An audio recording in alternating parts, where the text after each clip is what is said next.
So a couple of weeks back, I went to Tughlaqabad Fort, and this is in New Delhi. And I had gone there alone, and I was going to read a book over there. So of course, when you go out alone, you want to read a book, you want to put a selfie on social media. So that's what I did. I put up a selfie, and I received a message from one of my followers out of concern. She said, "Ma'am, please be careful in that area. Lots of Gujjar stay." I'm like, yeah, I'm kind of belong to that same community. Who are Gujjars? Why are people scared of them? Gujjars are a nomadic, agricultural, pastoral caste, and they primarily belong to the northern and the northwestern states of the country, also there in Pakistan. We practice multiple religions, including mostly Hinduism in India, and there are lots of Muslim Pakistanis and even there in Jammu and Kashmir. So in the medieval time, the Gujjars would sell milk and they played an entrepreneurial role. They also protected the trade routes of the country. It was during the colonial times that it was their participation in the First War of Independence, 1857, that the Britishers marginalized the community, punished them for participating in that. And they limited the resources, including education and other resources, which led to a lot of backwardness in that particular community. After independence, the caste is classified as an other backward community, and also ST. It's also a scheduled tribe in Jammu and Kashmir and Himachal Pradesh. So why am I talking about caste? We need to talk about caste in our country a lot more. I'm talking about emotional resilience of the women of my caste. That's what I'm going to bring up today. So starting with, that's me, my first day of school. Yeah. I was born in Old Delhi, and my grandfather had a milk shop, and I belong to I found myself being born in an extremely dysfunctional family. So I was really happy to go to school. My mother said that, you went to school, and unlike other kids who say, "Mummy, why are you leaving me?" I said, "Mom, please go. I'm very happy to go to school." So when you're born, we have three sisters, and anyone who's born three sisters in the country knows that the third one is because they were expecting a male child. So my parents gave me a lot. They educated me, they clothed me, they gave me food, which is what most parents think is the job of the parents primarily. But unfortunately, they could not foster the belief in me that I was enough. And the reason is that my sister exists, right? So I think one of the most memorable times that I've had in my childhood are with my grandmother, that's Bhagwati, and lovingly called PB. What she's wearing is an onna, something that she would cover her head always with. And one of the most cherished moments in my life are the stories that my grandmother shared with me. So my grandmother was illiterate. She was married off as a child to my grandfather, who was also a child, 12-year-old and 11-year-old respectively. And my grandfather could read and write. He was educated till class 4th, but my grandmother wasn't. So she shared the story with me that I'd like to share with all of you today. And it's about a king and the 7 daughters. Okay, so every time someone says 7 daughters in an Indian context, unko pehle BP badh jata hai. 7 ladkiyan, oh my God. So the king is extremely arrogant. The king is extremely patriarchal male. So he brings up all his 7 daughters and asks him a question, which is, "Tu kiske karam ka khayegi?" Roughly, it translates to, "Who are you going to depend on?" So one by one, he goes and asks these daughters, "Who are you going to depend on?" And he's expecting an answer. Of course, you. Right? I don't have an agency of my own. I don't have a voice of my own, which is what a patriarchal male would like to hear.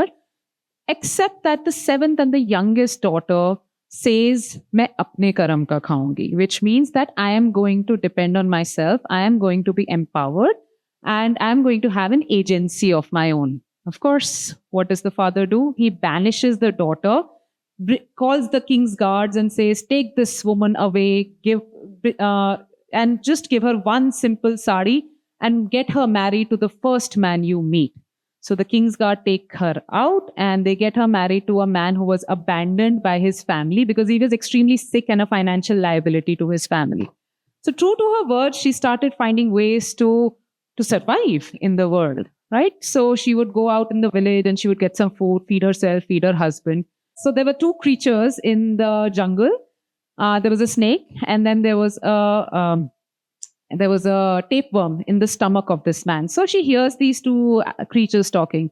So what does the snake say? That, if anyone gets to know that you're residing in the stomach of this man and if they give you buttermilk with some ingredients, if they give that man this ingredient, then you're going to die and come out of his body. The tapeworm says that, oh, and if anyone comes to know that you're here and you're sitting on a huge treasure, Maya, and pours hot water on you, you're going to die, and that Maya will belong to that person. This woman is hearing, so that's what she does. She goes to the village, she gets hot water, pours it on the snake.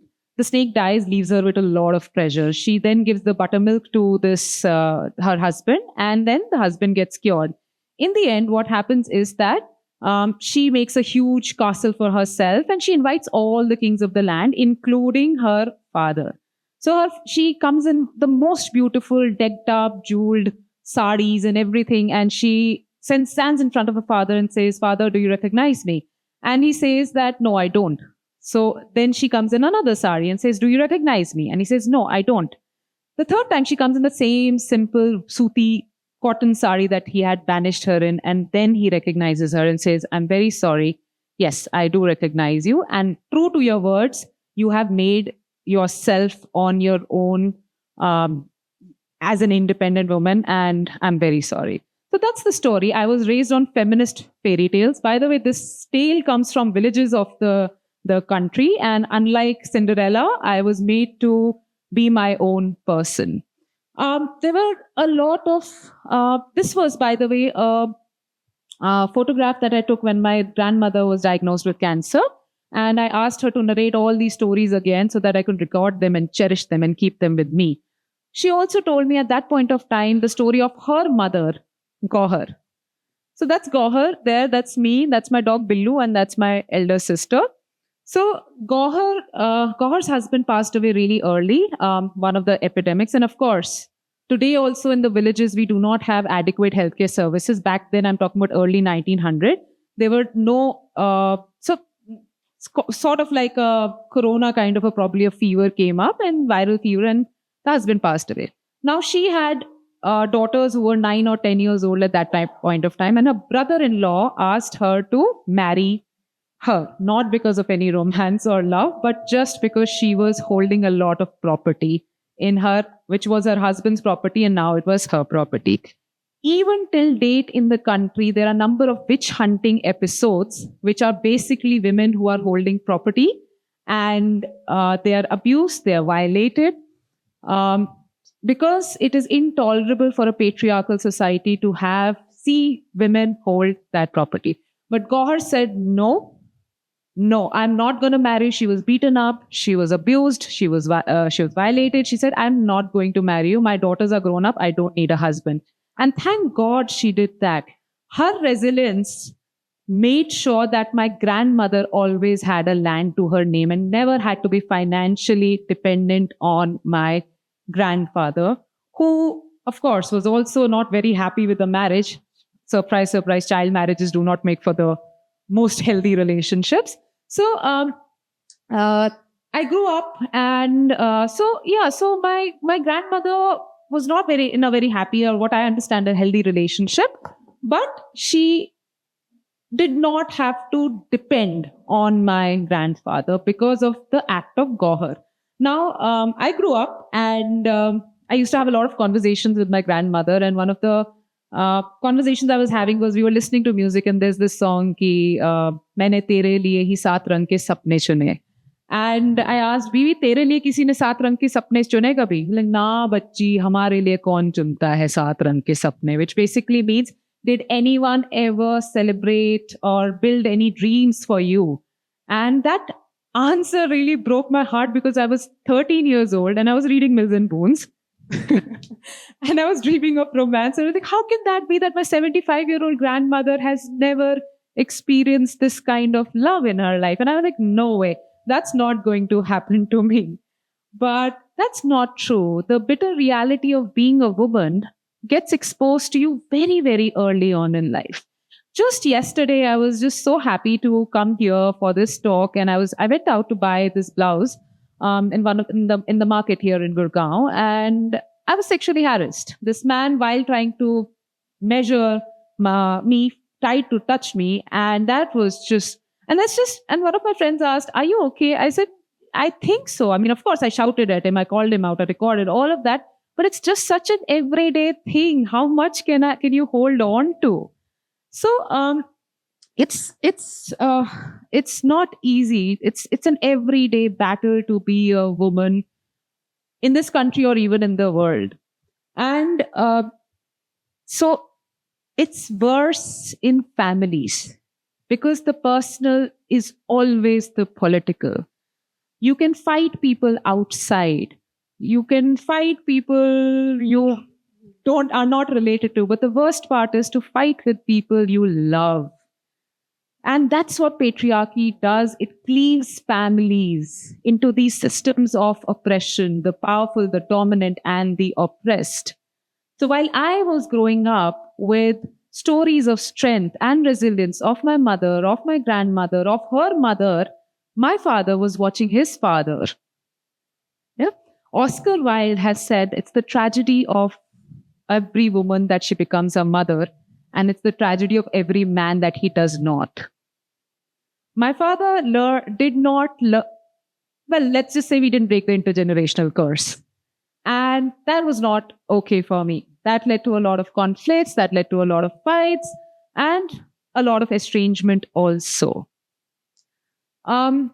Today, I'm a professor. I am a psychologist, psychotherapist. I'm a mental health researcher. I'm a feminist. I'm pretty sure I'm forgetting a couple of things over here, but I've done a lot. I've achieved a lot. I was recently awarded the 100 Most Influential Women Award in the country. And just like in the story, I felt like building a castle and inviting my father over. Come and see. कि मैं अपने कर्म का खा रही हूँ. But unfortunately, sometimes we have happier endings in stories than in real life. What have I learned from the lives of these women who've come before me from these marginalized castes and community? I've learned that resilience is not how much suffering and violence you endure. It is how much love survives through all of that violence.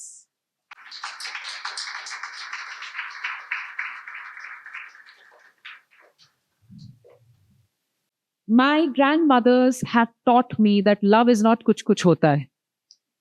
Love is agency. Love is respect. Love is empowerment. Love is having your voice. And love is definitely not violence. I am standing here on the shoulders of women who've come before me. And it's my duty to pass this on to the women who come after me. A softer world, a kinder world, a compassionate world, which is what our children need today. Thank you so much.